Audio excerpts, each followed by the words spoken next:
Hi, guys. Hope you're doing well today. This is Fred and Sheila with Hatfield, McCoy Museum Adventures, and Fred and Sheila Investigates.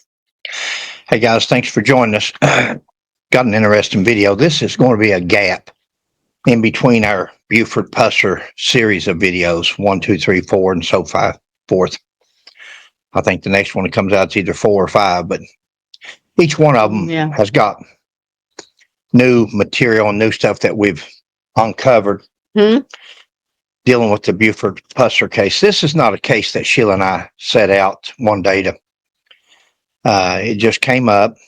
Right. You're going to hear today's video is more or less about this right there. There's the gun that this guy turned in to the TBI or so forth, and he's the one that got this Buford Pusser case up and running as far as a conspiracy, as far as he killed his wife. Guys, we've had a lot of people, not a lot, we don't have a lot, the majority of the people support the Buford Pusser side. Some people says, oh, that's your hero, that's your... Guys, we're not, we've never been not Buford Pusser fans, but we've never been Buford Pusser fans. Right. It just happens to be an underdog that somebody seems to be kicking in the teeth. He's dead, and for 58 years or 51 years, he's been dead, but this case happened 58 years ago, and he can't defend himself, so Sheila and I have stepped up to try to represent him a little bit, but you can tell somebody had commented and said, you can't even pronounce where he's from, McNairy County. We have a McCoy County here in Kentucky. Right. McCoy, and I get confused, but it's okay. That shows that McNairy County is not on my mind, or Buford Pusser. I also pronounce him as Pusser half the time, or Pusser. Yeah. You're liable to hear me call him anything. Again, if he was our hero, wouldn't you know how to pronounce his name? Sorry. But he is a gentleman that I believe that has been treated unjustly. Yeah. And I believe by this guy that we're going to cover today. I believe by rumors, speculation, and just the way that he's kept it going. And he says in one of his home videos, the more you say something, if you say it long enough, people will start to believe it. And it reminds me of the Devil Lance Hatfield legacy. The Devil Lance Hatfield, a Confederate captain, a war hero. It's so unbelievable but people believe it because it's been said so long. Yeah. And that's the same way with this case here. Some people, a few of them have got ill on the comments. We don't care about you posting on comments, guys. Yeah. But if you think it helps to cuss or call names, or how does that make what you're saying more believable? Just because you yell or cuss, or you're angered, you're mad, call, dumb butts, very well may be, in your opinion. I wish you would look at the evidence that we're showing, because unlike some that just says something and speaks it in history, Sheila and I try to back up what we're saying. Try to back it up. Prove our point. With evidence and so forth. We try. But it's funny how some people, the more the names they call you or the louder they get, it seems like, I guess you're supposed to believe them. They must be right. They don't tell you nothing that you've said wrong. They don't point it out and say 1, 2, 3, and 4. And then so you can go look. They just say, oh, you're dumb butts. Okay. So what we're going to discuss today is this new lead, these tips. Now, this is going to be a break in between the series. She'll go ahead and post the next series video tonight sometime.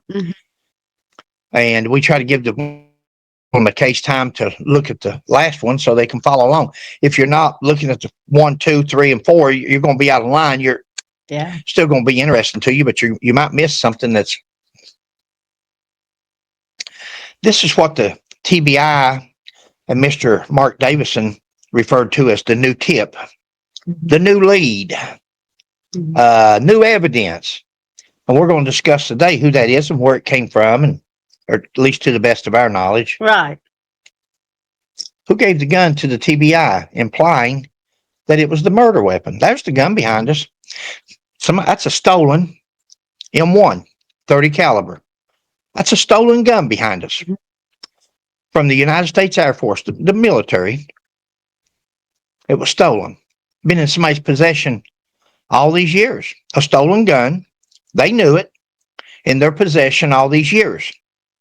Have we seen anybody arrested for it, for having that gun all these years, knowing it was stolen?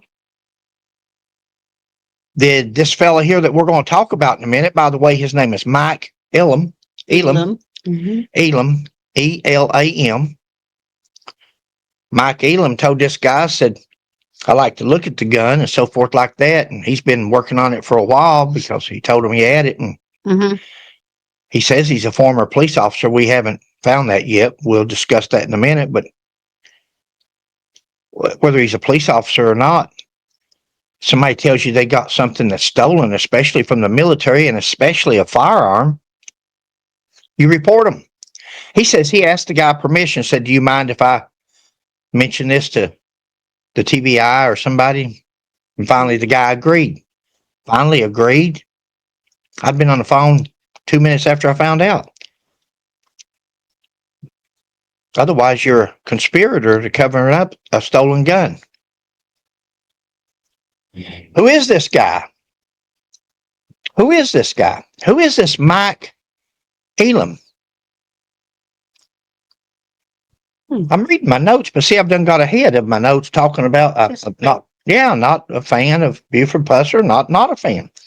You know, guys, we brought up the fact, Sheila and I have, that he was a non-hacker in the Marine Corps. We're going to show you a video here in a minute. Him playing basketball, him playing football, wrestling, does all this stuff. A star football and basketball player, but he got kicked out of the Marine Corps because he had asthma.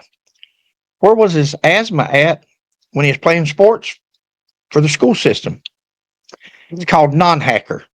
If you get in there and you realize you got in a hornet's nest and it's more than you want to deal with or can deal with, you stress fractures, asthma, there's all kinds of different things that if you want out, you can think of an excuse they'll discharge you.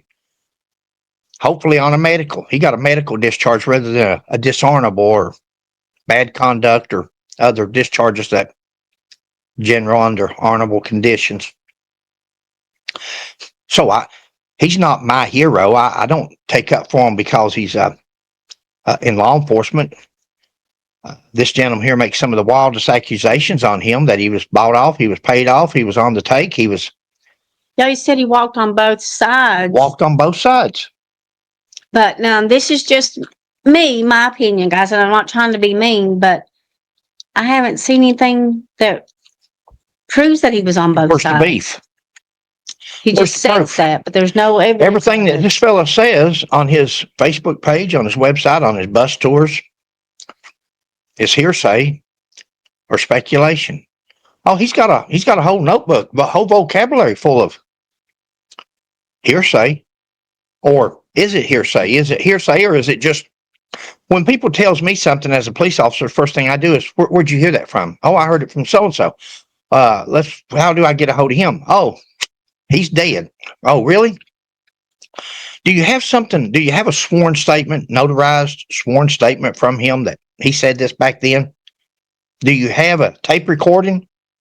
We've had tape recorders in existence they may not be like they are today, but if you had to carry around an old 8-track cassette or just because somebody tells you something, guys, don't believe it.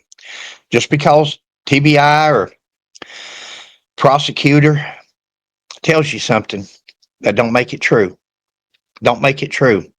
And especially in law enforcement nowadays and the criminal justice system.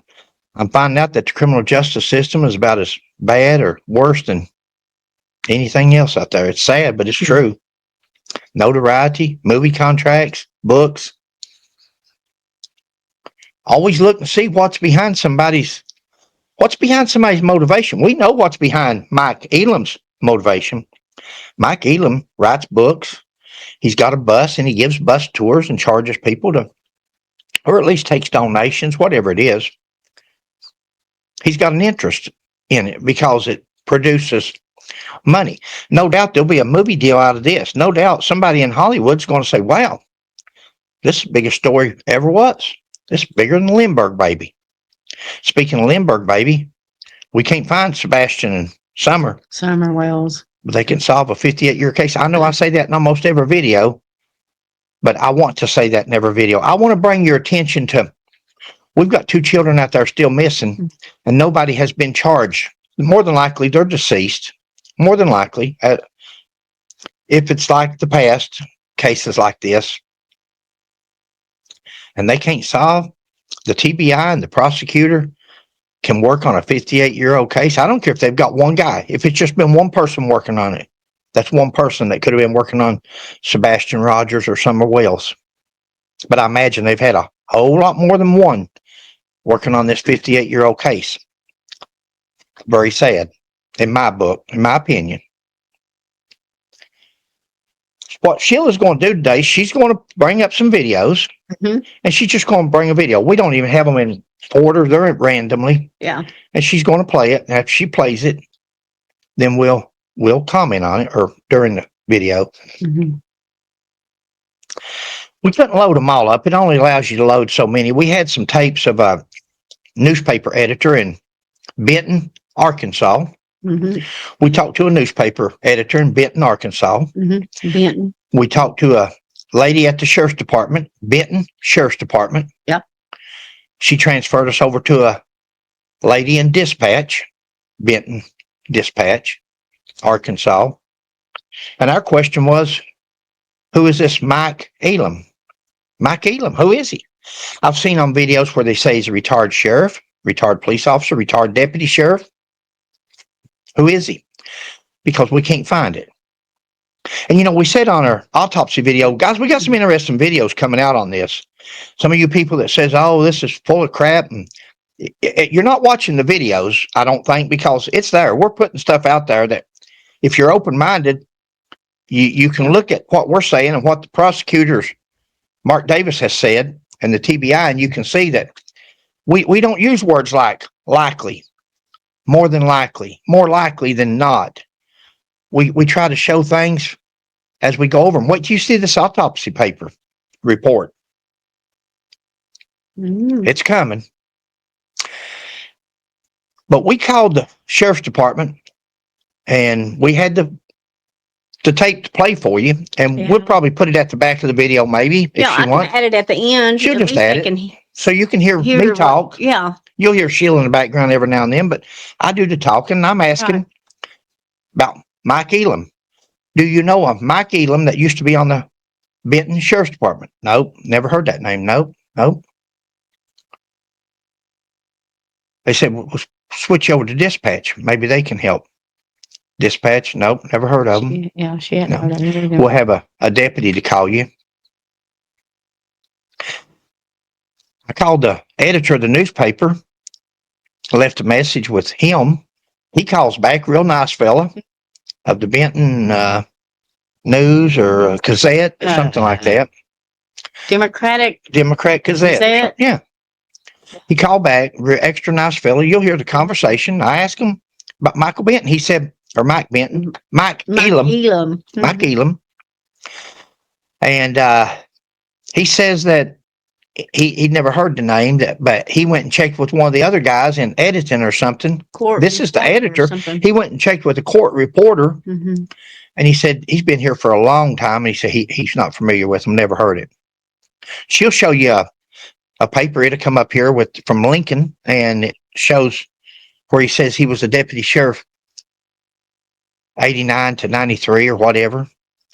He's on this other podcast, and we'll give them credit here in a minute and get you subscribed to them. And he's on there, and they ask him how he come about it, and he said he was a police officer in the 70s, and that's how he. But we're not finding it. We're not finding the agency. We're not finding. We did take a picture of a uniform. He shows a uniform he's in. He's got a sheriff's badge. Calls the newspaper editor. He said maybe instead of the sheriff's department, it was a Benton Police Department. I said, is that there? And he said, no, it's Central Arkansas or somewhere. So we were going to start there and start trying to track maybe through the police department, but found a picture of him. He's just got a flag on his shoulder, it's hard to tell. There's no patch there, a star or a shield, but he's got a sheriff's badge on, the 6-point badge.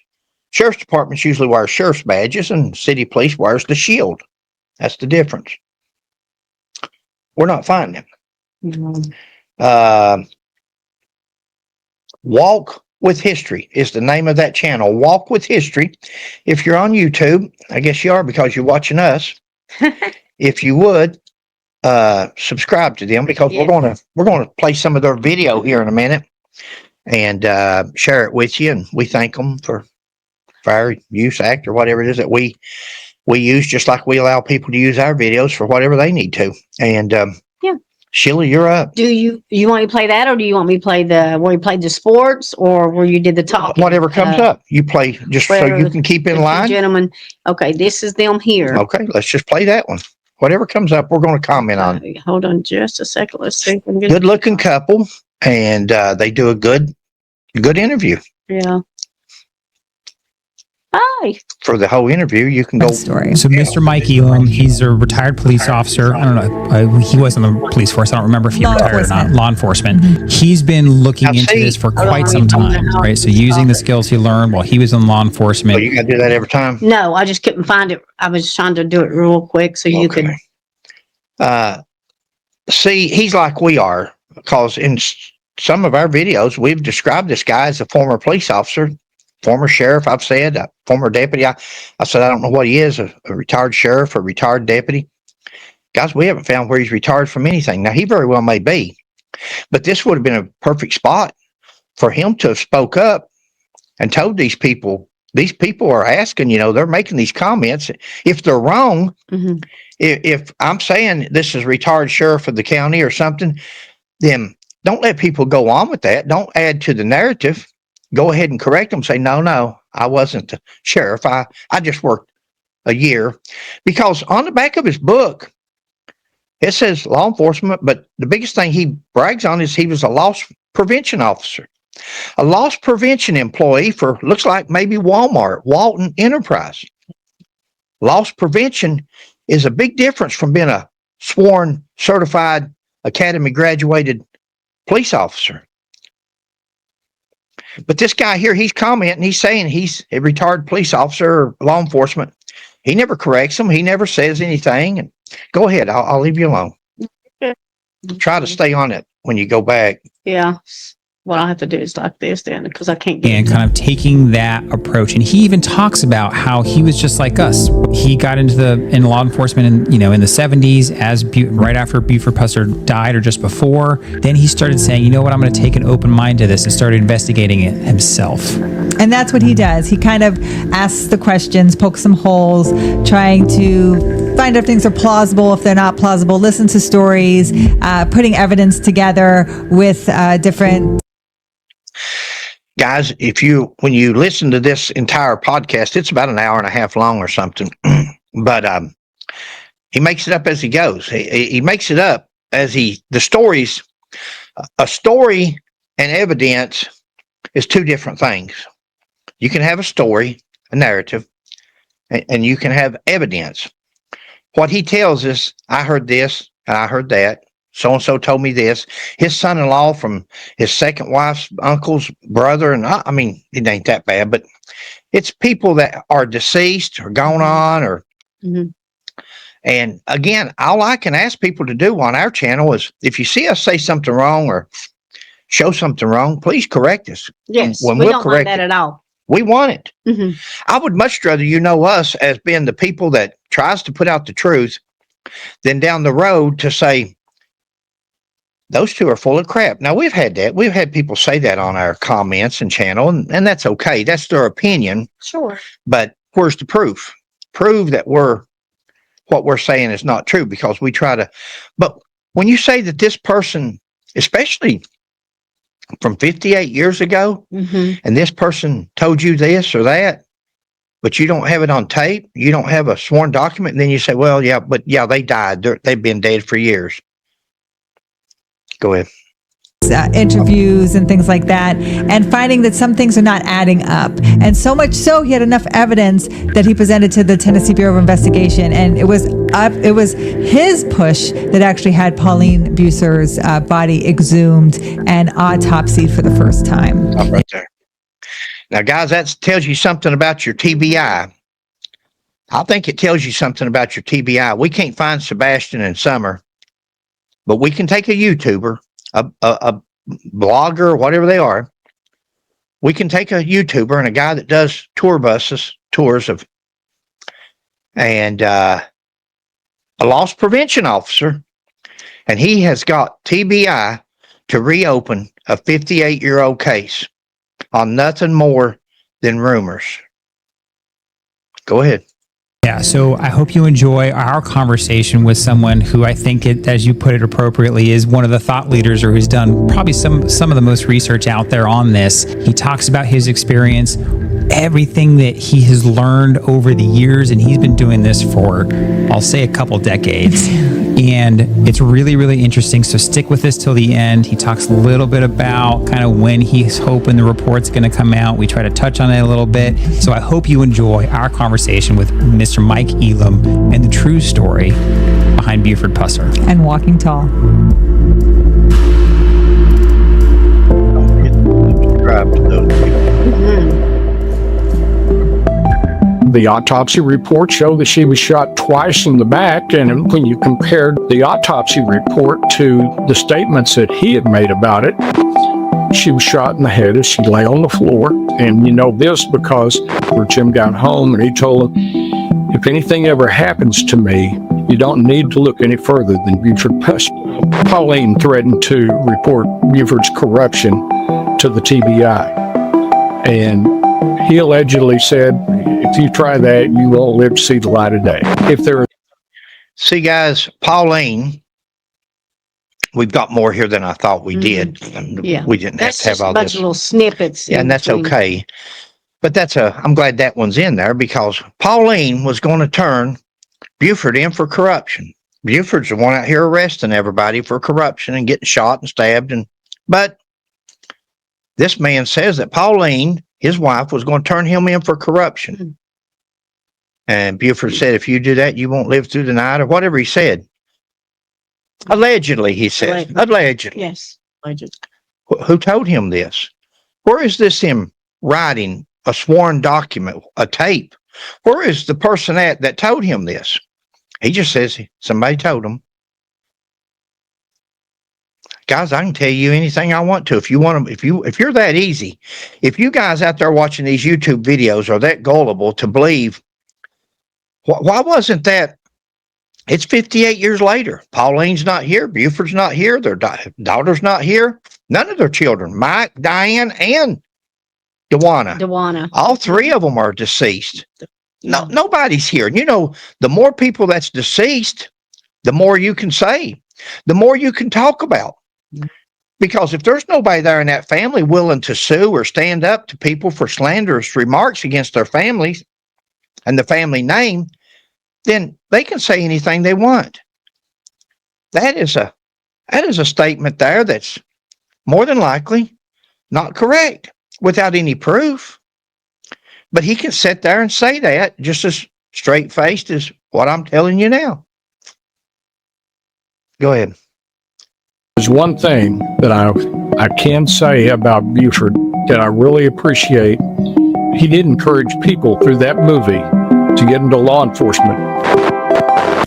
Illusionary truth, where somebody hears the story so often that eventually they believe it's true, even if. I'm so glad that was in there. Thank you. I'm so glad that was there. Illusionary truth. You say it so many times, people believe it. This guy has told this story so many times about Buford Pusser on his tour bus, in his book, and all the things that he tries to sell on his Facebook page and YouTube channel.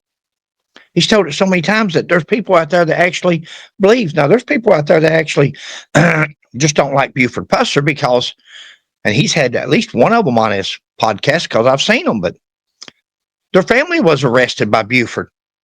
naturally. I've got people that I've arrested in 40 years and they don't like me. Their family don't like me. Guys, police officers we're at a disadvantage because when you're taking people's freedom from them, putting them in jail or especially prison for years, I've still got people in prison today that I put there years ago. Or their income. When you arrest them, like if you shut down their business, Oh. they're doing that's Oh, yeah. illegal. Buford Pusser come in there and he took people that had been in illegal businesses, bootlegging and moonshining and gambling casinos, prostitution. They had done that for years and paid off the sheriffs and they got away with it. And he wasn't on the take. This fella here says I don't know if we're going to cover it here or not. I don't know what's in this clip, but he says Buford was on the take. Buford was on the take. See, that would be nice to see some proof of that. And you can get proof of that if somebody ever files suit against them for making that statement against their family. You could let him produce the proof. Where is the proof? Where's the videotape of Buford taking a payoff? Why would Buford shoot Louise Hathcock if she's paying him to protect her business? Why would he shoot the very person that he's getting his money from? See, that there's certain things in life that you got to use common sense. It don't take a great investigator. It just takes somebody to use common sense and look at it. Go ahead. You got anything to say on that? No, that's just all I had to say. If it's not.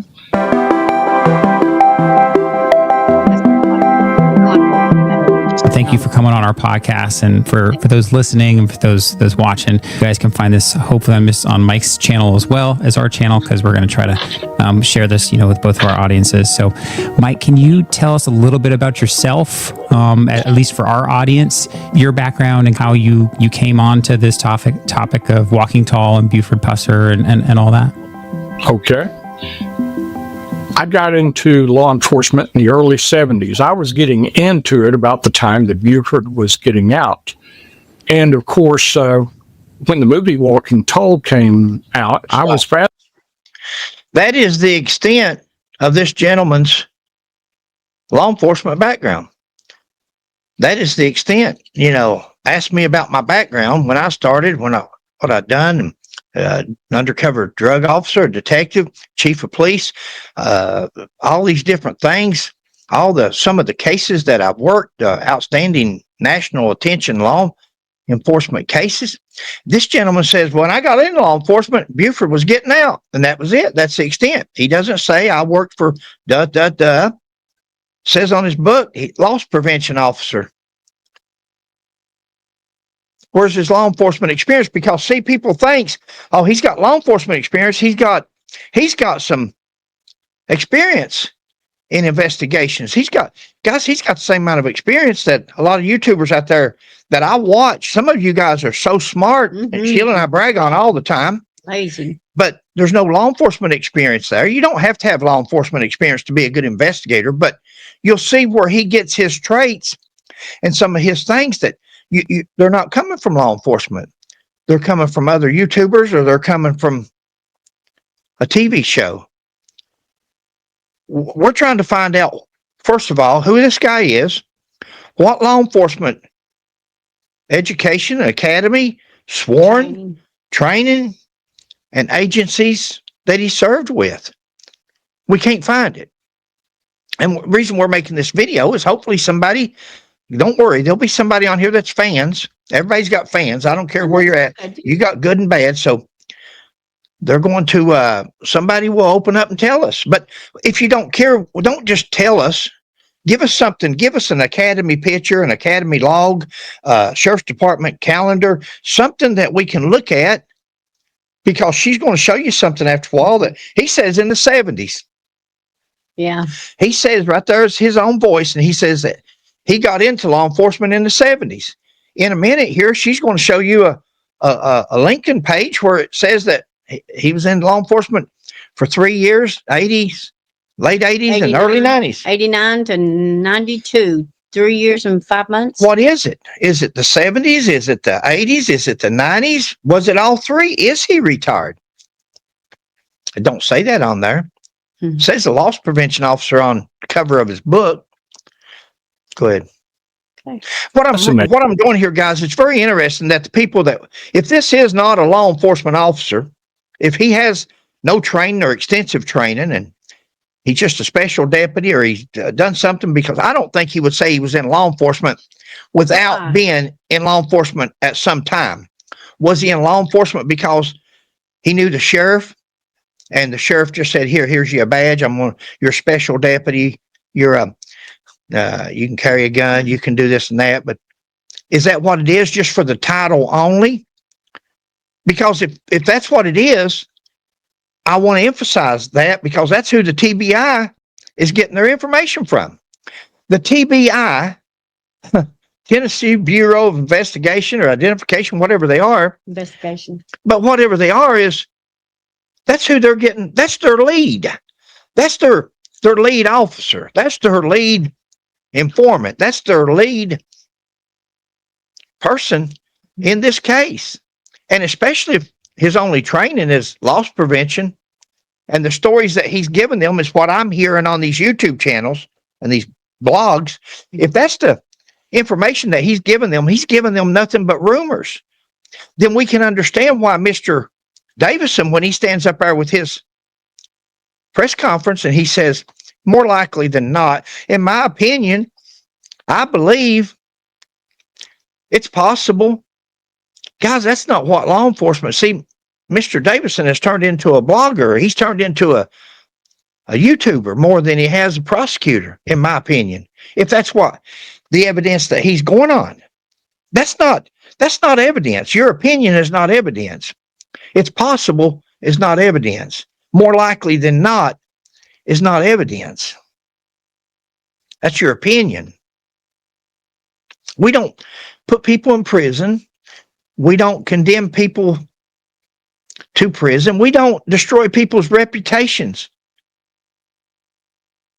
over our opinion of them, especially when we're in a position of authority like Mr. Davison and Mr. Roush with the TBI is in. This guy here, it don't matter. This guy here's a YouTuber. He's like us. I'm a retired 40-year career police officer, can show you the academies, can show you everything about it. In fact, at the end of this thing, somebody had commented and they said, this is your sheriff. You like corrupt sheriffs. Well, do I? She'll post a video or a newspaper article, and you can Google Pike County Sheriff's Department, Hatfield and McCoy. My partner was Detective Hatfield. Hatfield and McCoy from Pike County were original Hatfields and McCoys from the feuding Hatfield families and McCoy families. August the 7th, 1989, Detectives Hatfield and McCoy feud with sheriff, turn in a corrupt sheriff. Now, we don't like corrupt sheriffs. Ever who said that on the comments? I wouldn't be taken up for Buford Pusser if I thought he was a corrupt sheriff. You can think whatever you want. You can have your opinion because that's an opinion. If you don't care, show us the proof. Sheila and I like proof. Mm-hmm. Show us where you've got a video of Buford taking a payoff. Show us where anything like that took place. And that may help to make a believer out of us. We've never seen that. Now, we're not big followers or Buford Pusser fans, so we haven't followed him. We don't know. So you'll have to show us. You'll have to educate us. I can tell you what we disagree with is the way that the TBI, with 2 missing children out here, are taking time to investigate a 58-year-old case, first of all. And second of all, is the fact that they're using their opinion and destroying this man's reputation, and they're in the criminal justice system. Yeah. We think that's so wrong. That's so wrong.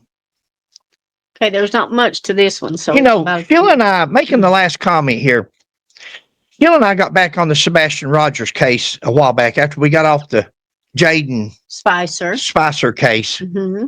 We got back onto Sebastian and went back to Hendersonville and got back into it, and prayed about it, got a lot of people praying about it, and brought it back to the forefront. I mean, we've really, on YouTube, we really, other YouTubers, not that they ever stopped, many YouTubers were still discussing it, but it really brought a new approach. And we kept saying, guys, Sebastian Rogers' case will be solved. We feel that God is going to solve this case. It may not be solved the way people wants to bring him home. He's, in my opinion, I think he's probably deceased if you look at the statistics of children being gone this long and disappearing. There's also other statistics out there that prove a point. And as of right now, nobody has been cleared in this case. Sheila and I was talking before we came on to make this video. We've said we don't, Sheila and I are probably not going to be a part of that case when it's solved. When Sebastian comes home, we're not going to be a part of that. We're not going to be the ones that finds Sebastian or his remains. But God's going to show somebody or lead somebody in that direction. Now, it may very well be at this point that he shows or he leads somebody within the TBI. That may be who solves the Sebastian Rogers case, and they may solve it. Huh? Hope so. And why they may solve it? They may solve it because we're talking about them so badly, not only us or me. Let's put me. Sheila don't say a lot of things bad about people, but that's okay. But me and some of these other people on these comments are putting down the TBI so bad because they can investigate a 58-year-old case and they can't find these two children or prosecute the responsible parties. You know, it's funny that my last point on this, I'm getting way off topic, but just hear me out.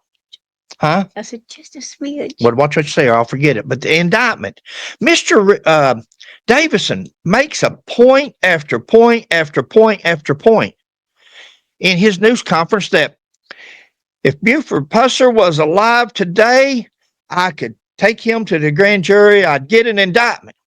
I'd get an indictment for murder. If he was alive today, I'd charge him. I'd get an indictment on him.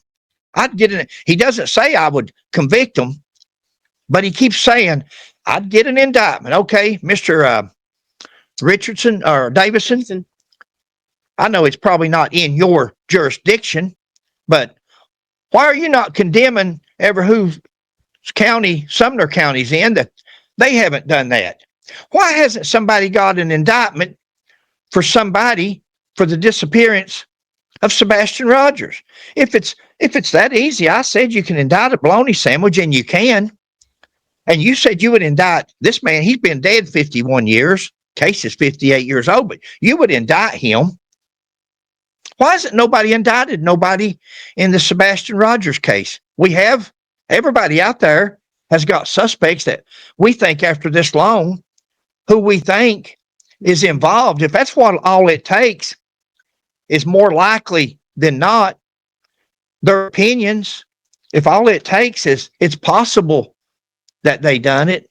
If that's all it takes, then why don't they go get an indictment on probably the last people to see Sebastian alive? Or Summer Wells. Well, again, we didn't work that case. I'm not that familiar with Summer Wells' case, but still missing. But I agree. I agree from what we've read on that and stuff. Why don't you go get an indictment on that? Maybe after you get an indictment, maybe people will talk to you. If you've got enough evidence to get an indictment, more likely than not. I'm go ahead, Pump. Sorry, guys. By it. And, I wanted to know more about him. Of course, back then, you couldn't find much information. That's the first one. That's just one little clip. There you go. Can you want to delete that one or anything, or can you? I'm afraid if I do it might mess something up, so I'll leave it there, and I'll just go in order. All right, let's go to the next one. So the next one is where they're talking. That's right. The deputy, and I think it is Mr. Pusser. And set that up. Where are they at? He's talking about his experience and what happened at he's talking about when they went to Miss Louise Hathcock at the Shamrock. At the Shamrock, thank you. They went there, and then she tells Buford, said, "Come back here, I want to talk to you." And he left the other two deputies there, and they both heard what had happened that was followed. To fill you in before she hits play there, guys, this is two of his deputies. Moppet, his chief deputy, and Plug, the other one. And they went with Buford on this complaint. They'll tell you about it. But this is when Louise Hathcock was killed. Mm-hmm. And this gentleman here, Mike Elam, he was telling these people, if I remember correctly on this YouTube video, that he says that when Buford was there, Louise told him, said, "Come over here next door." And she took him over to her apartment next door from where they were at in the office with the other deputies. And when she got in there, Buford said, I'm going to kill you. Why would she take him next door to her apartment for Buford to say, I'm going to kill you? That's what this man insinuates or says, whatever. He's got a story there too. Please watch the video. It's worth watching just to see how, put your boots on, put you some waders on before you start watching it, because it gets pretty deep. I feel you. Somebody said a while ago, said, poor old Fred says Sheila beats his knee to death. I'm sorry, guys. No, you keep me in line. That's good. But he says that. Now, why would Louise take him next door so he can kill her? She took him next door so she could shoot him and there would be no witnesses. She already killed her husband. She's already killed a sailor. She killed the sailor, the Navy guy, with a ball-peen hammer. Yeah. Beat him to death with a ball-peen hammer. And then she shot her husband and let him lay there and die while she's telling him that she hates him. She was rough. But these are the deputy. Now, in this same, I'm sorry, but in this same video, he tells these two people there, he says that Jimmy Moffett, the chief deputy, said if something ever happens to him, look at Buford. He doesn't have nothing on that in a sworn statement, sworn affidavit on tape. But that's what he says. Maybe who told him that, maybe they're still alive today, can confirm it. That'd be great. But Moffett was his chief deputy. A sheriff doesn't take somebody that doesn't like them or they're not friends, or the chief deputy. That's your chief deputy, not just a deputy. This is somebody you confide in. And Moffett and them was there with them when she was killed. Did Moffett ever go to the TBI? Did he ever go to the state police? Did he ever go to anybody in Tennessee and say, yeah, I think Buford killed? I think there's more to this. Listen to this here. This is not like a man sitting here in 2025 last month making a video. This was made back in the day. Yeah, because Mr. Plunk is telling about what he had heard and seen and how it went on. And as far as I know, him and Moffett are dead now, are deceased. But go ahead and play that. Play it all. Take your time. It's okay. Bye. During your reign here as McNair County Sheriff, you have been forced to kill two persons. Louise Hathcock, who you killed near the state line at the Shamrock Motel there, and then Charles Russell Hampton that you killed here in Selmer. Does the fact that you had to take these two human lives ever haunt you? Yes, of course. I've seen Miss Hathcock 1,000 times, I guess, since I had to take her life, and also Mr. Hamlin. I mean, you watch someone die that you know that you pulled the trigger to kill them, because even though it is line of duty and self-defense, I mean, you still can't keep from seeing them and watch them draw that last breath, and then not think anything about it, I don't believe. P.D. Plunk was one of Buford Pusser's deputies for 5 years. Plunk and Chief Deputy Sheriff Jim Moffett was with Buford the day he killed Louise Hathcock at the Shamrock Motel near the Tennessee-Mississippi state line on February 1st, 1966. P.D., when Buford got the call to come to the Shamrock, what happened during the ride down there? Well, at that time we was driving along, and I said, Buford, since we're going down there, you better put your pistol on. He didn't have his pistol on. And, well, he said it might not be a bad idea. He stopped on the side of the road out there and put his pistol on. Buckled his gun on. We went on down and walked into the office of the motel. Used the exact words that she said. What in the hell are y'all doing down here? You. And I tried to tell her what we was doing down there, that we were looking for this lady's purse. The lady lost her purse in the motel that night. Said, I don't know nothing about no purse. No, said, there's no car. Said, ain't nobody stole no car. I said, Louise, we're not hunting a damn car. We're hunting a purse. Said, that's what they do. They're all the time talking like that. Jim Moffett was sitting over there on the couch. I guess he must have smiled. I wasn't looking at Jim. She said, wipe that smile off your face. And I guess Jim did, undoubtedly. She didn't slap him. But she said, Sheriff, I want to speak to you a minute. So Buford proceeded to follow her out of the office into number 1 cabin, which was her living quarters. And as he got inside of the door of the number 1 cabin, She had on a sweater with pockets in it. And she had this little snub-nosed 38 in there. And she come out with that 38 and said, I'm going to kill you. And as she wheeled with the gun, Buford seen her, and he fell across the bed, just as she fired. And then from the looks of it, she had fired at the big part of him, which was his chest. And as he went down, put his head where his chest would normally have been, and I'd say she missed his head approximately 4 inches. The bullet went out the window, into the post that holds the shed up in front of the office. And unless they put a new post there, and I doubt it, you'll see a chip chopped out of there now. It's where I took a hatchet and cut the bullet out of the post that she had fired it in. But as he went down and she fired, he come out with his .41 Magnum. He fired the first shot. He hit her on the left side of the neck and cut a trench across her neck and shoulder. So he got her And it spun her around. And as she spun around, she still had the gun in firing position to fire again. The next shot hit her in the right breast and come out of her back. And you can stick a doorknob in her back where the bullet come out. She hit the floor, hit a chair, turned the chair over, hit the floor on her back, and she raised the gun up again. The next shot, he caught her in the left jaw, underneath her jawbone, and come out the back of her head. Oh my. Carried one of her jaw teeth about 12 inches behind her head, out through her head there. She still blowed blood bubbles after her, I'd say. Of course, I was scared. Hell, I don't know, it might have been hers long, but I'd say roughly 3 or 4 minutes before she died. Well, was Louise Hathcock drinking heavily that day? Yes, she had a mixed drink in her hand down this house. Well, was she drunk? Yes, definitely drunk.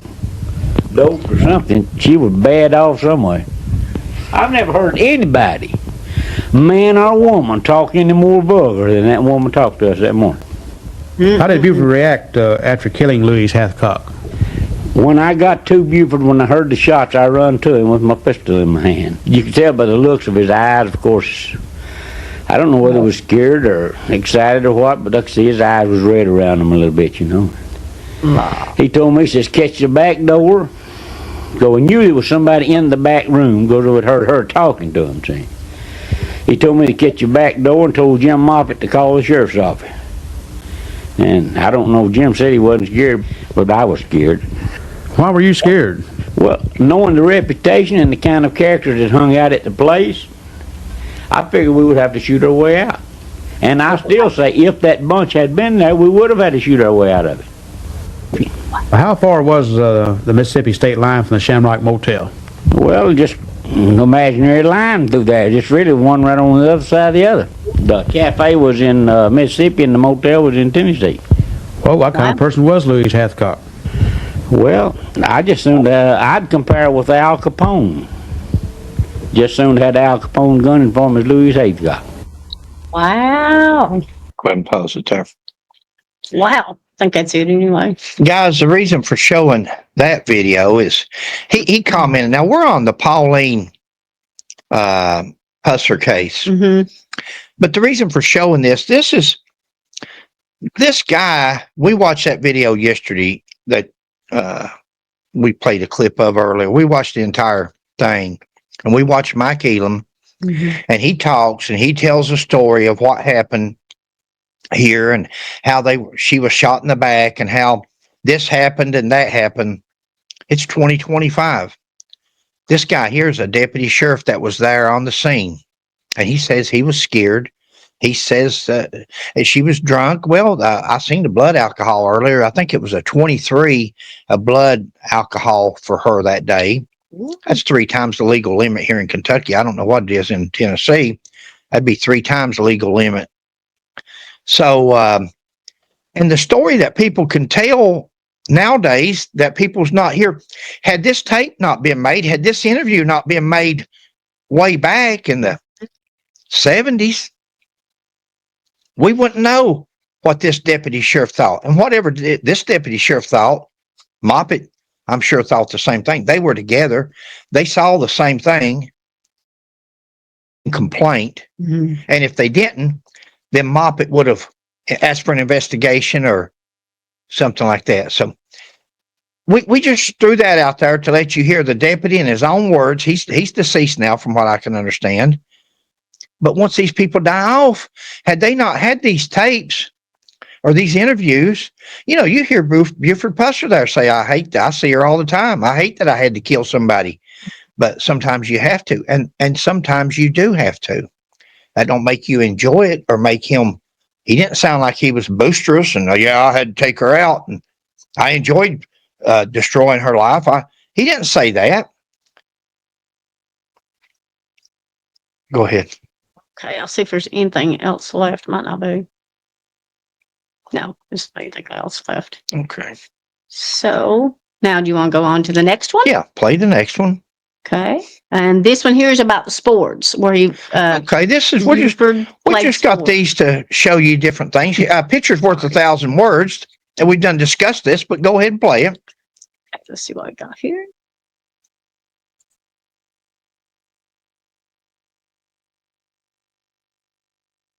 It's moving. I see. Oh, Was a is it? celebrated Okay. athlete who played high school football and basketball despite having asthma.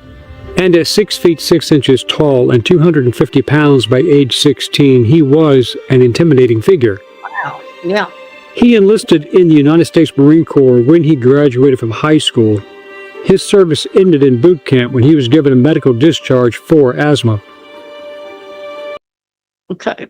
Despite having asthma, Oh. now it wasn't discovered he had asthma until he got in the Marine Corps.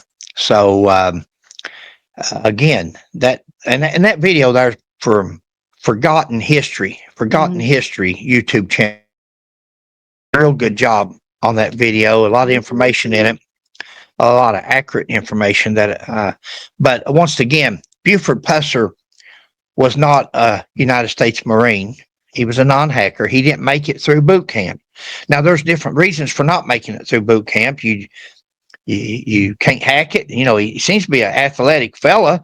Doesn't look like the athletic part of it, as far as running or jumping, different things would have done it. But there's a lot of mental stuff in the Marine Corps to prepare you for war or ever taken prisoner of war.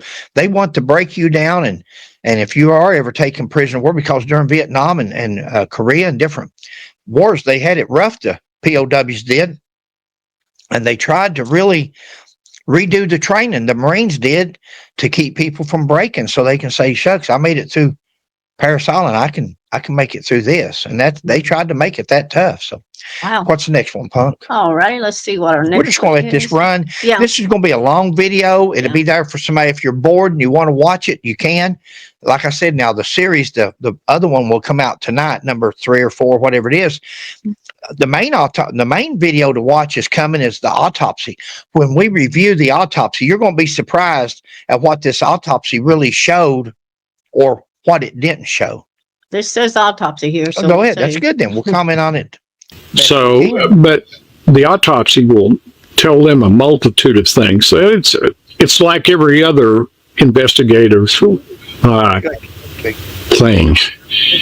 It's evolved so much since the mid 60s. Like when I was in law enforcement, got into it in the early 70s.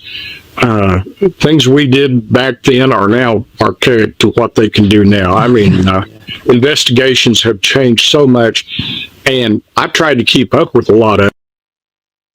Oh, yeah. There's that one. Yeah, they have, and got into law enforcement in the early 70s, but we're not finding it. I try to keep up with it. Sometimes I don't want to comment there. We'll see.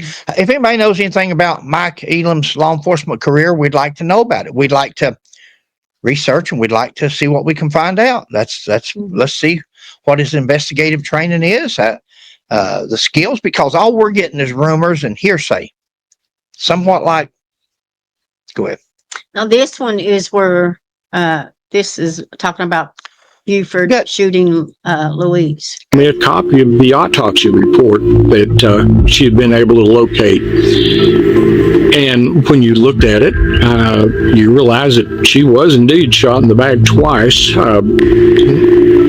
What Buford claimed was his first shot struck Hathcock in the back of the left shoulder and exited out.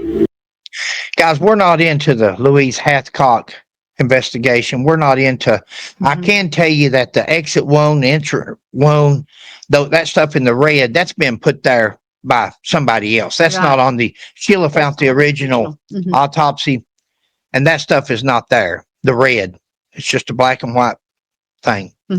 Now, it also says the exit wound, if you look at this one on the neck, it shows the exit wound up there at top. It says exit wound. In other words, she was shot in the front and goes out the back, the exit wound. Well, the arrow there, if you can see that, guys, is just right there, like it's pointing towards the back. It's not in front, on the front of the body. It's going towards the back. This fellow says that she was shot in the back and then in the floor, shot in the head while she was laying in the floor and so forth. We're not going to go into this. We're not going, we haven't investigated enough to know that much about it. Okay. You can Google Louise Hathcock's autopsy report. You can look at it and see for yourself. You heard the deputy sheriff a while ago say that Buford, his first shot her in the clavicle, in the collarbone, in the neck.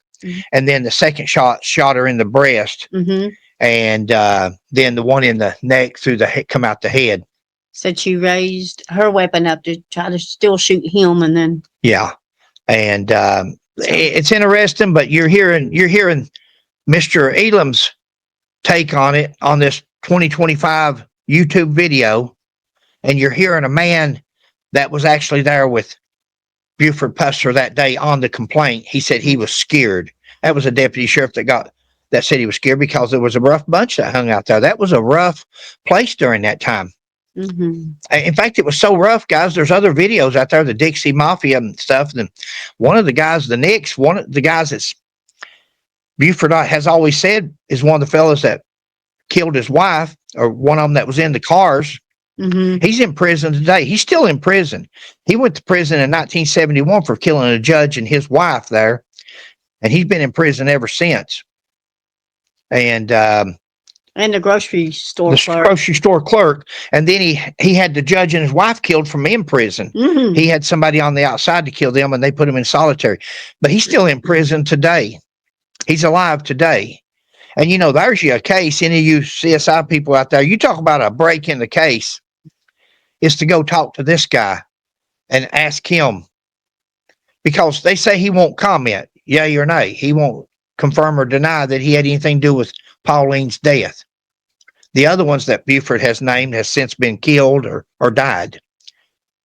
The 4 that he named, the other 3 has since been either killed or died, from what we understand. Again, now this is not our case. We're not looking at this one, but it's interesting.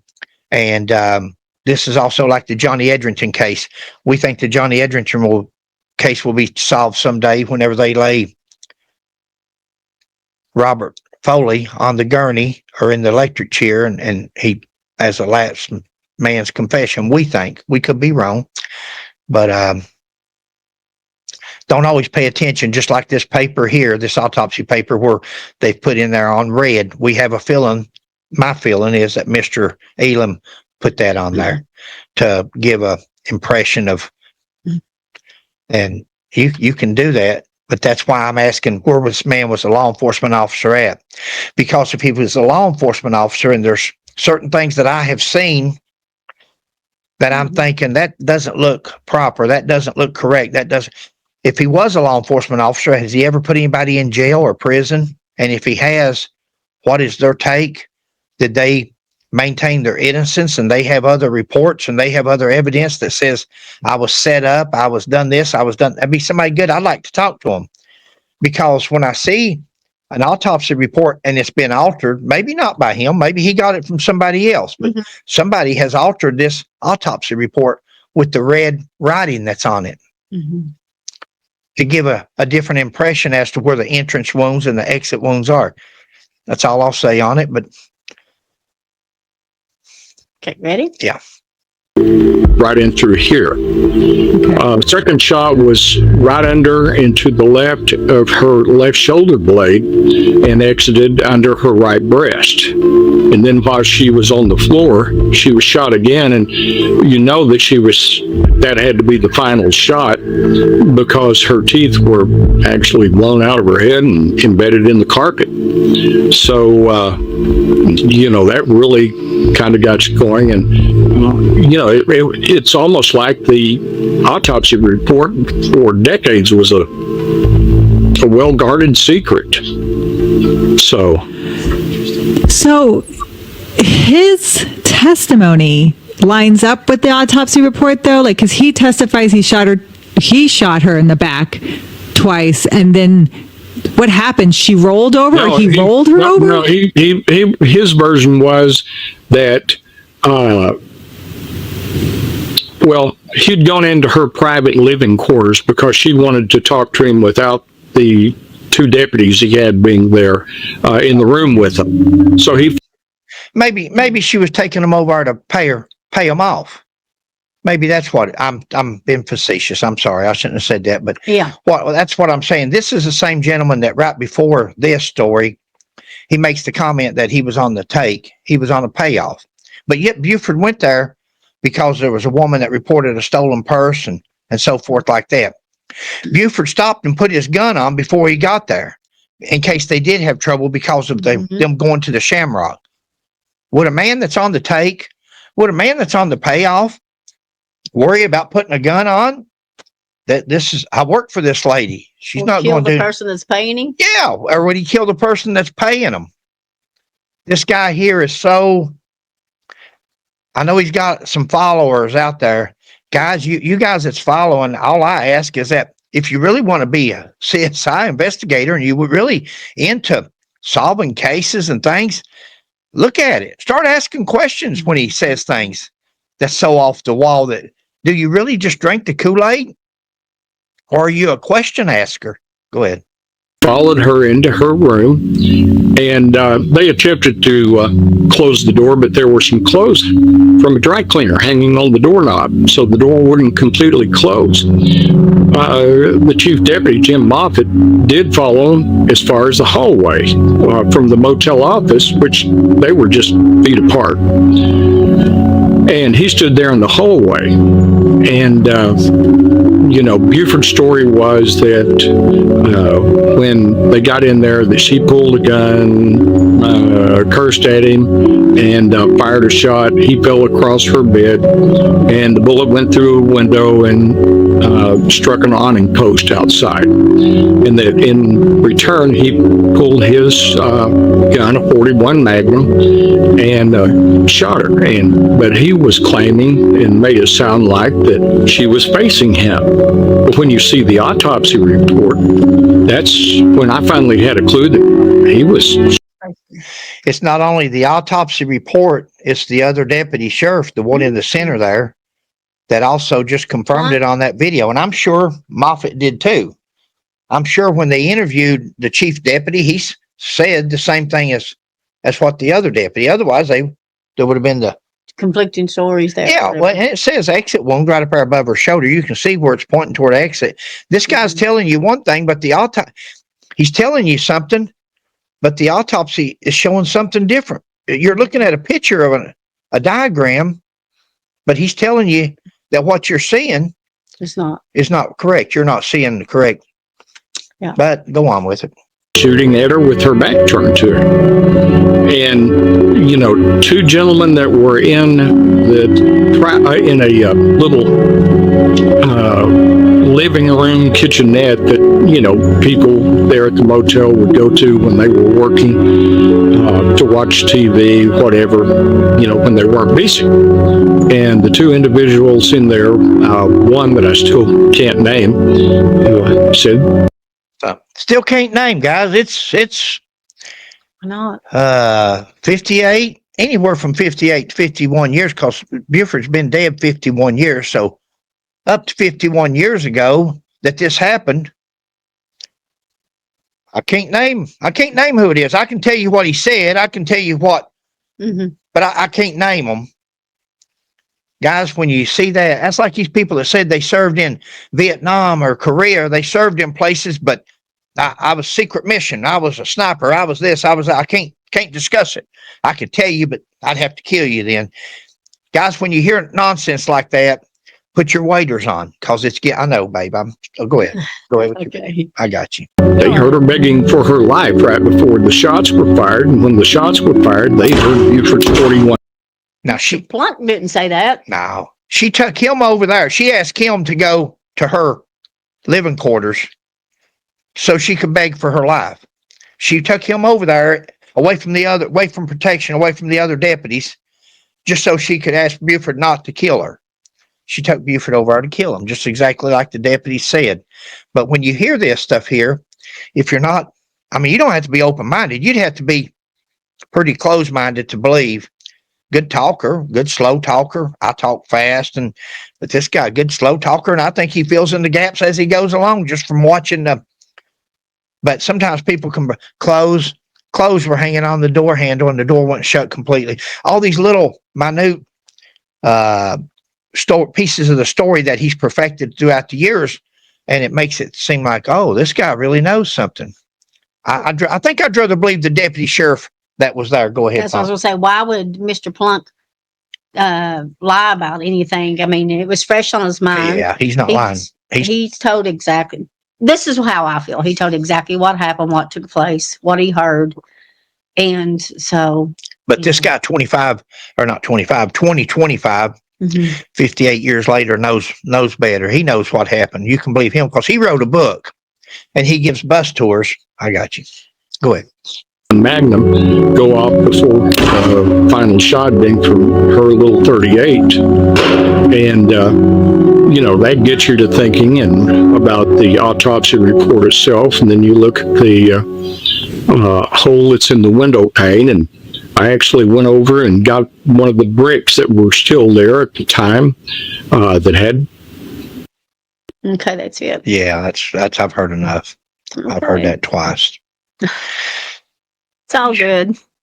Okay, do you want to do the next one now? Keep going? Yes, please. The next one is where he talks about finding the rifle. Good, that's a good one. The gentleman contacted him or whatever. Yeah. The rifle, I was asked if I had any other information, and it was kind of like, well, how much do you want? Yeah.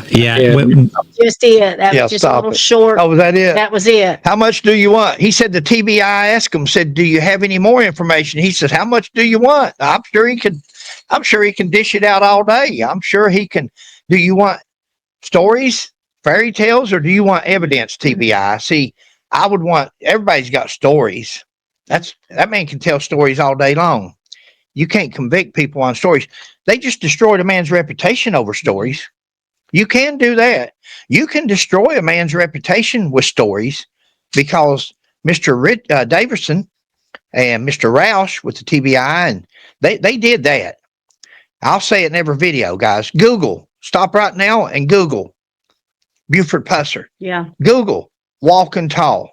Don't nothing else. You just Google Buford Pusser or walking tall and see the first thing that comes up on your first 10 feeds down through there will be Mark Davison, and TBI says that Buford Pusser killed his wife. Mark Davison. Don't worry about Buford Pusser no more. The name to look at is Mark Davison. He made a name for himself. He's made a name. He's bigger than Buford Pusser, because when you Google Buford Pusser or walking tall, Mark Davis's name comes up. That's what you're going to see for the first. Sad, because likely, more than likely, believe, possible, more likely than not, possible murder weapon, new information. We got new evidence, opinion of, he says in one thing, it was the opinion of this ballistics guy that this body was moved from outside and put inside the car. It was the opinion of that Buford shot himself in the face 3 times, the doctor says, 2 to 3 times. 2 to 3 times, yeah. And he says the truth matters, justice matters. He says that Buford was guilty of interpersonal trauma, that she suffered interpersonal trauma, that she had a broke nose at some time in her life, and That just automatically tells him that Buford Pusser was a domestic violence kind of guy. Go ahead, I got you. Okay, now this one here is Mr. Jim Moffett. Okay. There, he's That's talking where about he's him. talking about. He says that he's got his son, and maybe he did. Maybe his son's still alive and can confirm Yes. or deny this. Or if his son is dead now, He then called him O'Neill. then why is that? All of a sudden, a lot of times, guys, I'm not saying all the time, but a lot of times when people makes up these stories, the person they're saying it happened with is deceased. They can say anything they want. We had a post commander of the Kentucky State Police here in Kentucky, 37 years after a state trooper was killed on the side of the highway, and he retires. He comes out and writes a book and says the trooper committed suicide. He was a post commander. He was the boss. Nothing ever done about it for all these years. Insurance fraud and everything took place. If that's true, and he let it go, and then comes out 37 years later and writes a book and says that trooper committed suicide. Well, if he did, you allowed him to collect insurance. You allowed a pension to be paid to his wife for the rest of them years. You're a criminal. You're as much a criminal as the person that. I don't know how these people don't understand. You're going to hear about this gun here in a minute. Go ahead, Punk. Yeah. Next one here is, like I said, is Jimmy. And that didn't fit with his story either. Well, Jim Moffett, he was there and heard all this, but he never would really say what all went on. What I have been told by his son, who is also a criminal investigator. Okay, that's all we've got on That's that good. one. Stop it. He says that his son told him, says that when his dad come home that night, he told him, said, if anything happens to me, look at Buford. If anything, he says that he never did talk about it. He never, really? Are we to believe that the chief deputy that was there on a complaint and a woman is killed in her apartment, that the TBI, I don't know what years the TBI was formed. It may not even been back then, but, or the state police. Surely Tennessee has state, well, I know they do because they're arresting people, sober people for DUI. So I know they got state police, but no other agency came in to investigate this. If Moffett thought something was going wrong, he didn't go to nobody and say, hey, y'all need to look at this. You got to look at the source, guys. This man can, in my opinion, what we say up in the mountains. I'm from Eastern Kentucky. We're from the mountains. This man right here could blow up an onion sack. Now, I don't mean that to be mean.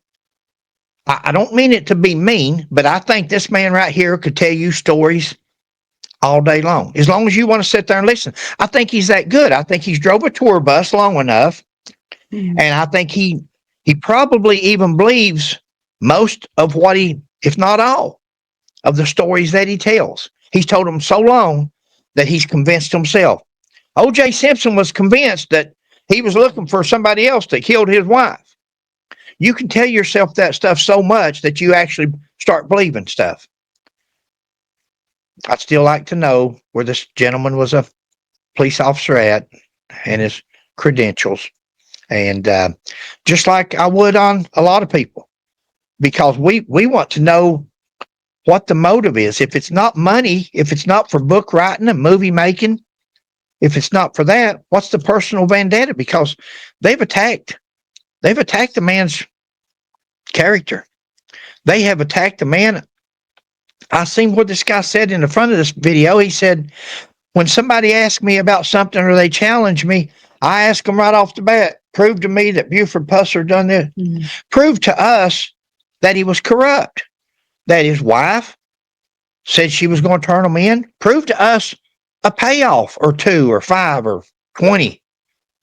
A payoff. Prove to us anything provable where he was corrupt, rather than saying that. See, because I'm going to tell you guys, the reason I want to know where the man worked, I'm not going to hide it. I want to know where this guy worked, where he was a police officer, where he done this and that. Why? How long he was a police officer? When he's not been a police officer, was he ever charged with anything as a police officer? Was he ever accused of anything as a police officer? So we can look at his credentials, so we can look at his character. I want to know that. But what is his credentials And what is his character, his integrity, his reputation? Is he honest? Because I'm seeing things there that he says that's not honest, that he knows, and you can tell that he's not being honest. And if you won't be honest about this, maybe you're not honest about that. And that's why I'm asking. If you think I'm asking I'm not. I want to know. I want to know, is there anybody out there that's ever accused him of something while he was a police officer? Especially where there's proof. Now, police officers get accused, but especially, oh, he hit me too hard. He hit me too many times. He hit me with handcuffs on. He done this. He done that with proof. But is there anything, just like everybody else that's made these allegations, because it's more likely than not, or it's their opinion against Buford? Is there anything else there in anybody else's? And not just this guy that says he's got law enforcement. Mm-hmm. Anybody that's got any involvement in this. Yeah. Go ahead, Punk. Now, the next video is on Mr. Moffitt also. And he may be clear as a bell, guys. They may be nothing in his background. They may be nothing there. But why did he leave law enforcement? He's never told nobody how long he was a law enforcement officer, why he left, when he left, what a career he had. Did he only work with one department? We can't track this guy. We have no information at all. Go ahead. Sorry. So let's do this one. All righty. This one here is about the autopsy on Miss Pauline. We done discussed that one. We did the autopsy. They talked about the one on Pauline. Thank you, dear. Miss Oh, Pusser. yeah, this is a good one. So, And real quick, Mike, going back to Pauline. Foot here. He shoots He's himself. trying to prove one thing and prove something else. Okay, let's see what you're talking about. No autopsy was ever done on her, right? no, that was another thing I learned a long time ago that, the TBI said that they learned that no autopsy report had been performed or completed on Pauline. Well, I've known that for years. And See, this guy should be David Roush, the director of the TBI, should be watching out. This man may be after his job because he knows more than the TBI. He told the TBI that there'd never been an autopsy done on Pauline. He knew that for a long time. Guys, we're going to show it here in a minute. I believe his educational or work I'll history. put that in at the end. There's gaps. I think he was a loss prevention officer for 10 or 12 years and says he was a deputy or law enforcement for 3 years or whatever. There's a gap. This man's my age. This man's in his close to 70s or in his 70s. Where's those gaps at in his employment years?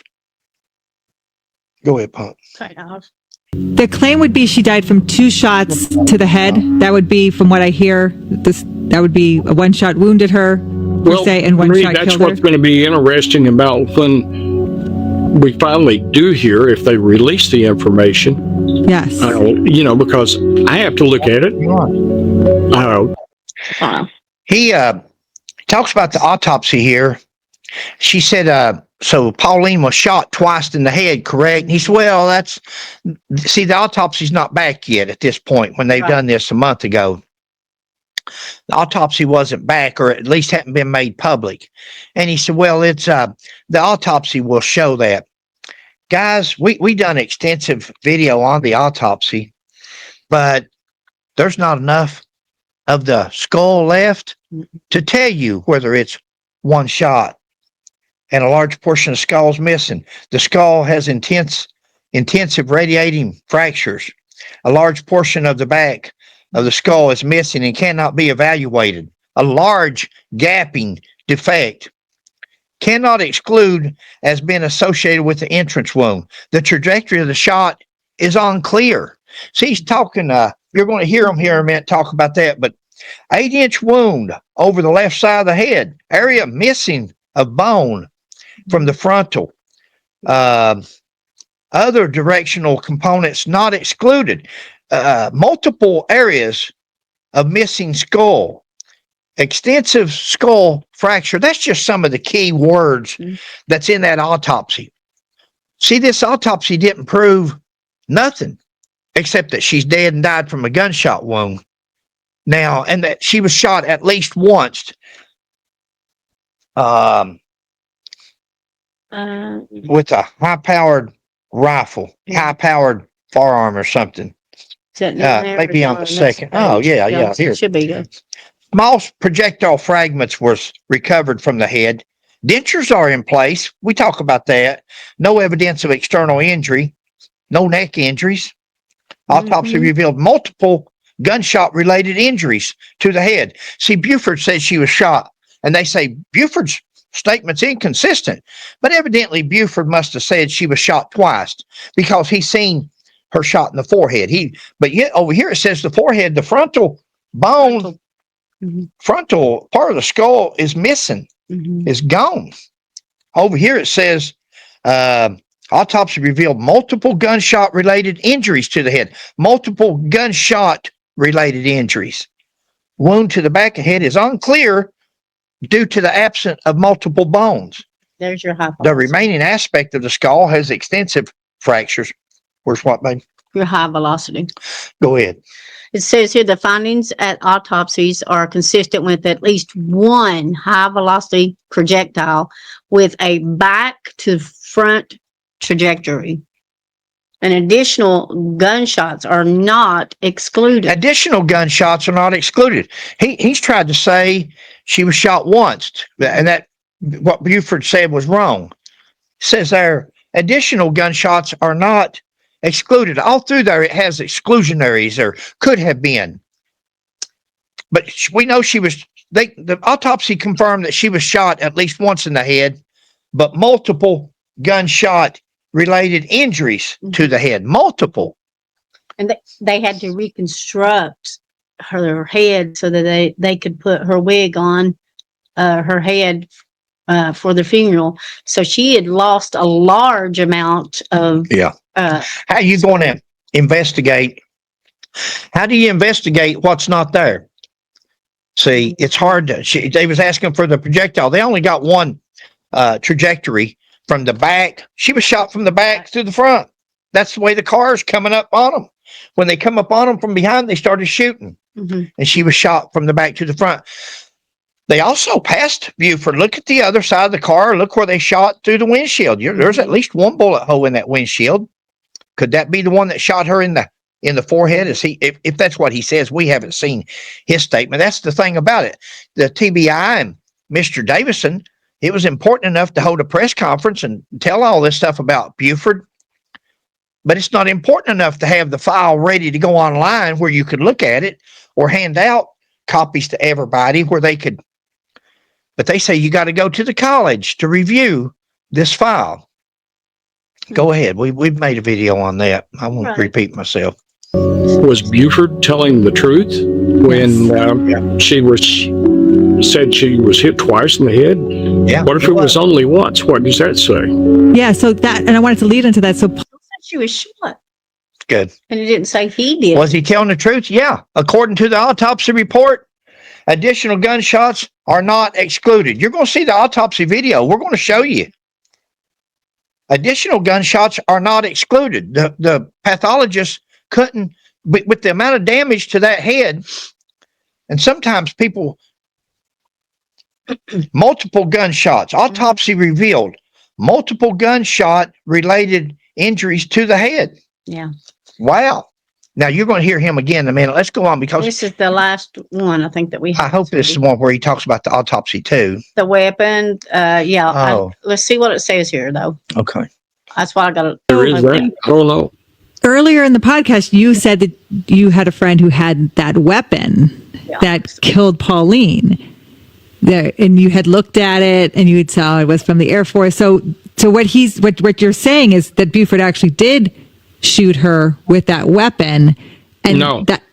Okay, so how did he say he had the weapon that killed Pauline? Is that the weapon from the ambush? Well, I can't. Okay. I can't say right now. He just can't say, guys. He's told everybody on these tour buses. He's told everybody in his book. He's told everybody on his Facebook page and his podcast.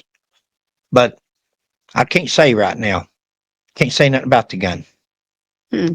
Go ahead. This is the gentleman that took the gun and gave it to the TBI after he okayed it. A stolen gun. You'll hear about it.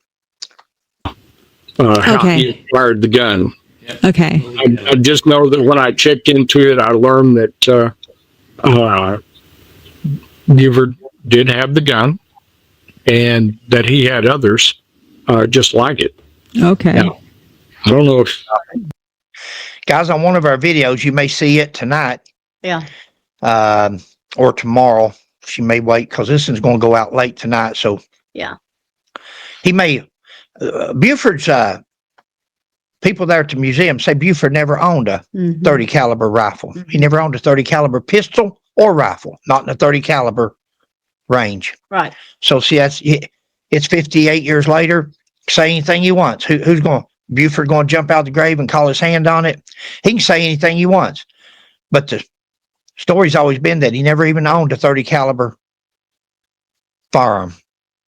It's going to be interesting to see how the evidence that he's saying he has shows that it belonged to. He's got no evidence of that, babe. There's no evidence. He says, well, if that's not the gun, then it's a gun like Buford owned. Really? I don't know if y'all seen the video yet or not. Sheila done the research on it. 6.2 million. Yeah. 6.2 million.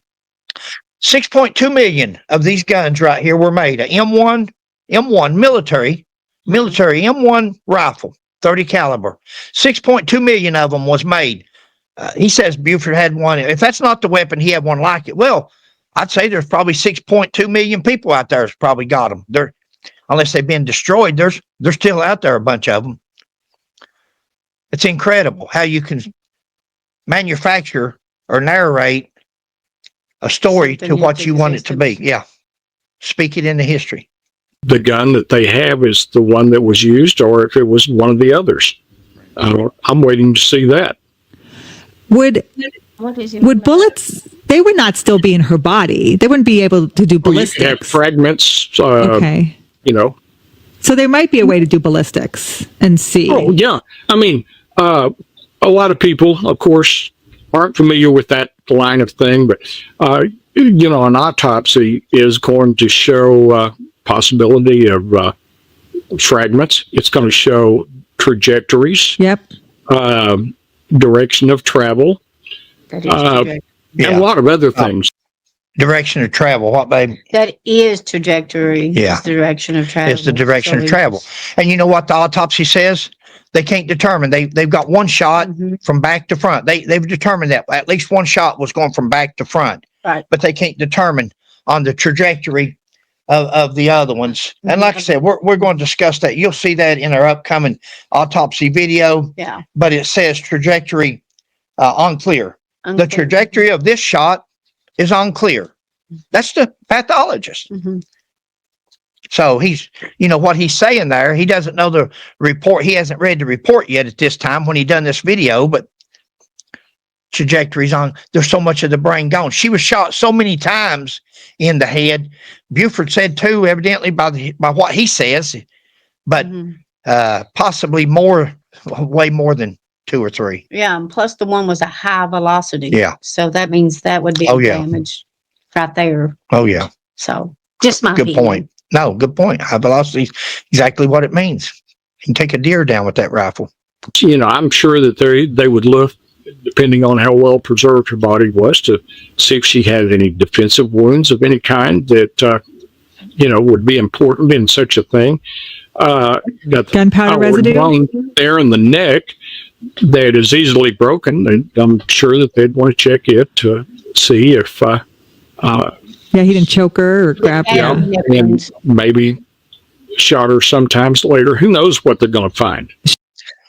What, baby? She did not have any neck wounds. It in the autopsy report that we did, I'm pretty sure it says You know, he made a point there that maybe there's some defensive wounds. Now, we don't want to get into our autopsy video. This is already long enough. yeah. But the dentures guys, Her dentures were still good. No teeth missing. They were put back. They were put back in her teeth. No, no evidence of a neck injury. They specifically, where he's talking about the little bone in her neck, maybe he choked her, maybe he strangled her, maybe nothing like that. No neck injuries, no defensive wounds, no arms and legs was perfect. Her lips wasn't busted. Face was perfect. Lips, everything was dried up. And hey, let's wait for the autopsy video to come out. So you don't have no more on here? No, that was the last thing that we guys, had on stay tuned. She's going to just keep watching because she's going to add some pictures to the back of this video that may help a little bit.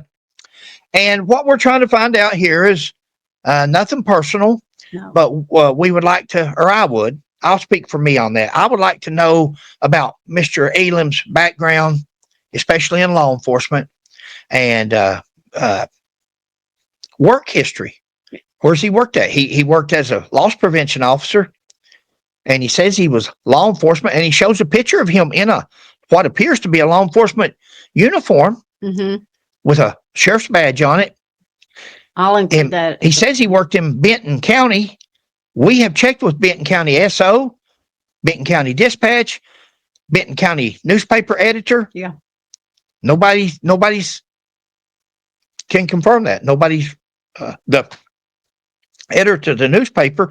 We'll try to put that at the back. I'll put the tapes where you all can hear the conversations on the phone. The newspaper editor says that he found out he wrote a book because I left the name, told him who I was calling about. And he said, he wrote a book on Buford Pusser. And I said, yeah, that's what I'm trying to checking on for, to see about his law enforcement career, because I'm not finding nothing on him. I'm not finding. Usually you can just Google the name and find out a person, especially a police officer arrested so-and-so at this time, at that time, and Google your police officers. They'll come up, especially if they was good police officers or active police officers, especially when they turn in a sheriff and other public officials for corruption. They've got a history out there. We'll leave it at that. If you stay and watch the stuff at the end of the video. We know this is long. We probably won't post the other video today. So part 4 is it that's coming out? Think it's part 4 will be out tomorrow morning. Sorry. So and it's interesting. And then I think there's a part 5, and then there's an autopsy. And 7. There's 7 total videos. And guys, what we've tried to do is go through, and each time something new comes up, or we investigate and find out something that we can prove, or we try to bring it to you. I mean, you'd have to really be a Buford Pusser fan, I guess, to watch these videos. I'll tell you what, some people says, you all just do things for clicks. You all just do things for views. Well, if we did, it would definitely be something besides Buford Pusser, because you can look at some of the other content back through and you'll see a whole lot more clicks than poor old Buford Pusser's bringing us. And so it's not for the clicks. It's not for the views. We get on something and we stay on it till it runs its course. And we're still on the Sebastian Rogers case. Oh, yeah. Because this TBI case right here is going to solve the Sebastian Rogers case, we think. We think the TBI has got no other choice. The TBI has got no other choice than to go after and solve the Sebastian Rogers case, because they have ruined their reputation that they can solve. They didn't solve it. This is a cluster right here. This is nothing but rumors and opinions. And he said that's their chief investigator right there. That's their chief. That's their evidence right there, because the autopsy has nothing. The gun has nothing. You're not going to have a gun. You know, I was going to tell you about that gun. I've done told you in one video. That gun's stolen. That's a stolen gun right there. That man right there, if he is former law enforcement, he knew where this stolen military gun has been for quite a while. And he never turned it in. He never called law enforcement and said, hey, I know where a stolen gun's at. Don't worry about Buford Pusser. First of all, get that military stolen gun returned back to the courts or to evidence or something, but get it off the street. So much for a man that says he's in law enforcement that I've seen. Sometimes you got to put your law enforcement career or your law enforcement ethics above book writing, bus driving, movie deals.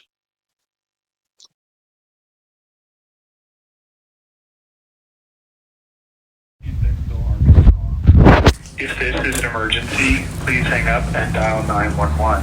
For inmate visitation or warrant status, please visit our website, sheriff.bentoncountyar.gov.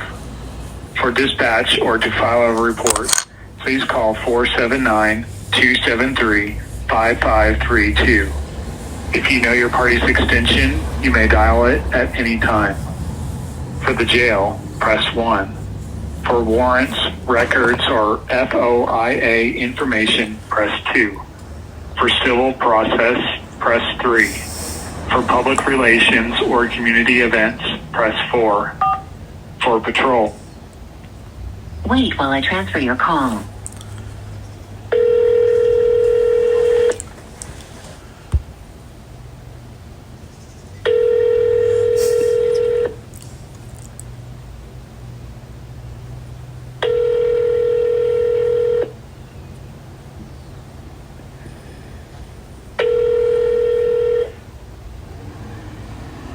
For Lieutenant Shannon Jenkins, press 1. For Deputy Chenoweth, press 2. To leave a message with Miranda Booth, press 3. It hung you up. Gonna give me a machine. Wow. Yeah. Who's the sheriff there? You want me? Let it go. Okay. County Sheriff's Office, located at 1300. Wait while I transfer your call. Benton County Sheriff's Office. Yes, ma'am. My name's Fred McCoy. I'm calling from Kentucky. I'm a retired police officer. I was watching a story on Walking Tall, and there was a fellow on there, Mike Elam, and they say he's a former sheriff in Benton County. Are you familiar with him? What was that name again? Mike Elam. E-L-A-M. Probably Elam. No, it doesn't sound familiar at all. He said, wow. Says he retired from the sheriff's department there. And I figured somebody would be familiar. He's probably around 60 years old or so. I wonder how I could check on that. I can transfer you over to our central dispatch, and they can get a hold of somebody to maybe give you a call and find out. Oh, okay. Thank you, dear. Okay, all right. One moment, please. All right.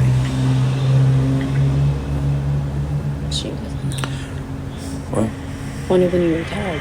if nothing else, we called and checked. Benton County. Yes, ma'am. My name's Fred McCoy. I'm a retired police officer from Kentucky, and I was just talking to the sheriff's office there, and they transferred me to you. I was trying to find somebody that could. I was watching a Walking Tall documentary, and there was a fellow on there, Mike Elam, E-L-A-M, and they were saying that he was a former sheriff there in Benton County, and she wasn't familiar with him. And I was just wanting to see if I could get any information and confirm that he retired as the sheriff or something there in the sheriff's department. They said you could hook me up with somebody. Okay, and it said that he was the former sheriff out of Benton County? Yeah, retired sheriff or deputy sheriff, retired law enforcement in Benton County. He's about 65 years old probably. And, but I haven't found any record. I can't find anything on the internet that where he retired from or was even an officer there. He's from that area, evidently. You're not familiar with that name? No, unfortunately I'm not, but I can get you in contact with the deputy who'd be able to confirm. Give me just a moment. Thanks. I'm just putting in some notes here. No, take your time. I'm in no hurry.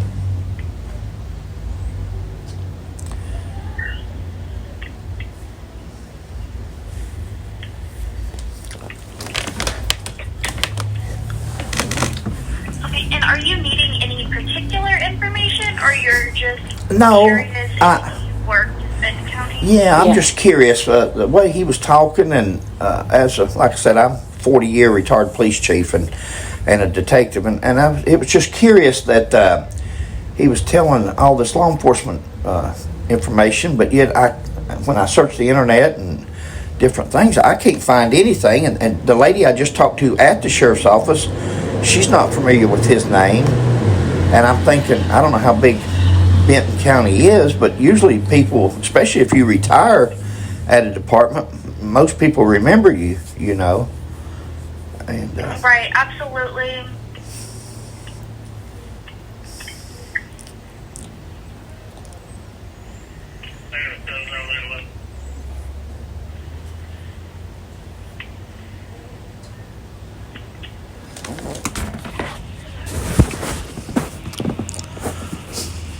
Okay, and you said that his last name is E-L-A-M, yes, correct? yes, ma'am, correct.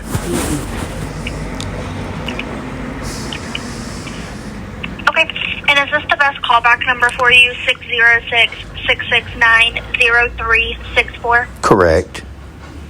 Okay, I'll go ahead and get this over to a deputy and see what they can come up with. And they'll call you back. It'll come blocked, private, restricted. Just make sure that you answer that. Okay, and thank you so much, dear. Yep, absolutely. Bye-bye. It'll come back as restricted.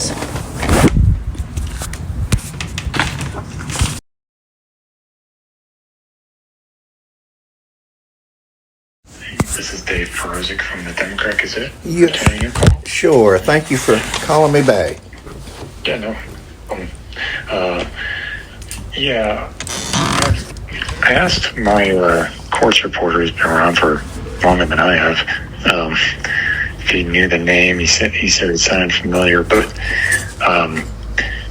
yeah, Mike apparently wrote a book about Buford Pusser some years ago. Sure. And yeah, that's all we really know about Mike. Sure.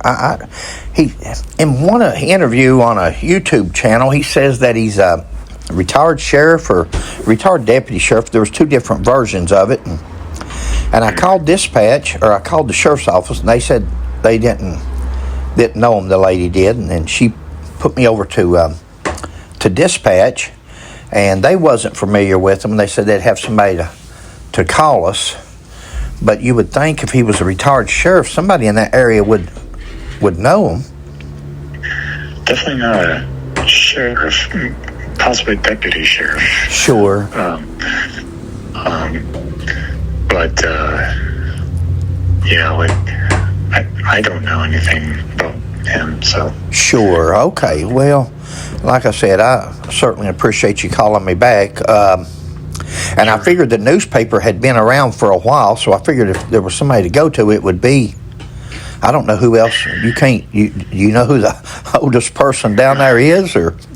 I even plugged his name into our archives and couldn't find anything on him. So. Sure. Yeah, you'd think there'd be an arrest record, or, where he made an arrest or drug bust or something. I know a lot. I was a police officer for 40 years, and I mean, you can Google the name and they'll come up with 40 years ago. So it's unusual not to find anything. Now, he shows a picture. I saw his book online, and it shows a picture of him in a police uniform. And I don't know if that's one of their uniforms there in Benton, but he says Benton County Sheriff's Office. So now there's okay, this said Benton County, because there's a city of Benton in Arkansas, but it's central Arkansas. Sure. But if he said Benton County. Yeah, I'll check that, but I'm quite certain he said, is Benton a city? Is that near you guys, or is that? No, ironically, it is in central Arkansas. We're in northwest. Okay, well, corner. Maybe I'm on the wrong. Maybe instead of sheriff, it's city police. But I'll check that then, or I'll try to look at the patch. I'll go back and look at the see if it's a star or a city patch maybe, and see if that helps me. But hey, buddy, I appreciate you calling me and taking your time out to return my call. No problem. All right. Thank you, pal. Wish I could help you. Well, I'll tell you what, we, they've come out, TBI and prosecutor down there has come out with this thing on Buford Pusser as far as him killing his wife. Are you familiar with that? Not until this morning. Oh, really? Okay, well. I was not familiar with the story, so it sounds interesting. My wife and I have a YouTube channel. It's Hatfield McCoy Museum Adventures. Okay. And I'm not a big fan. I'm not an enemy, but I'm a believer in justice, and you don't accuse people or attack somebody's reputation 58 years after something happened, or they're now deceased and can't defend themselves, and especially when we got 2 children in that area in Tennessee that's missing, and we can't find them, but we can solve a case 58 years ago. So we put out a series of videos. We've been pretty decent detectives in our day, and we're just trying to, I guess, correct the wrong, because they have accused Buford or attacked his reputation on nothing more than we've looked at the autopsy papers and everything there is, and it's just not there.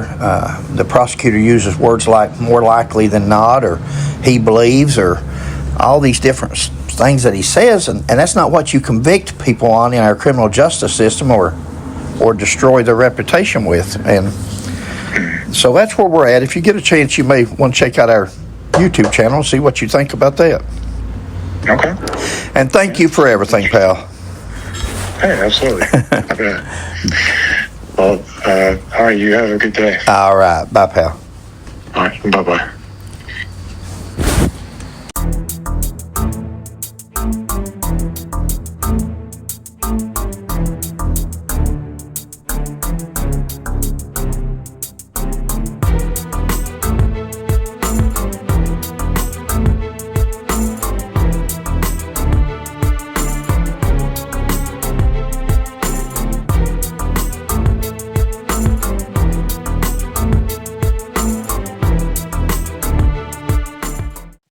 You're up, babe. All right, guys, we hope you're doing well. Thanks for watching. Please like, subscribe, and share, and we'll catch you on the next one. God bless. Bye.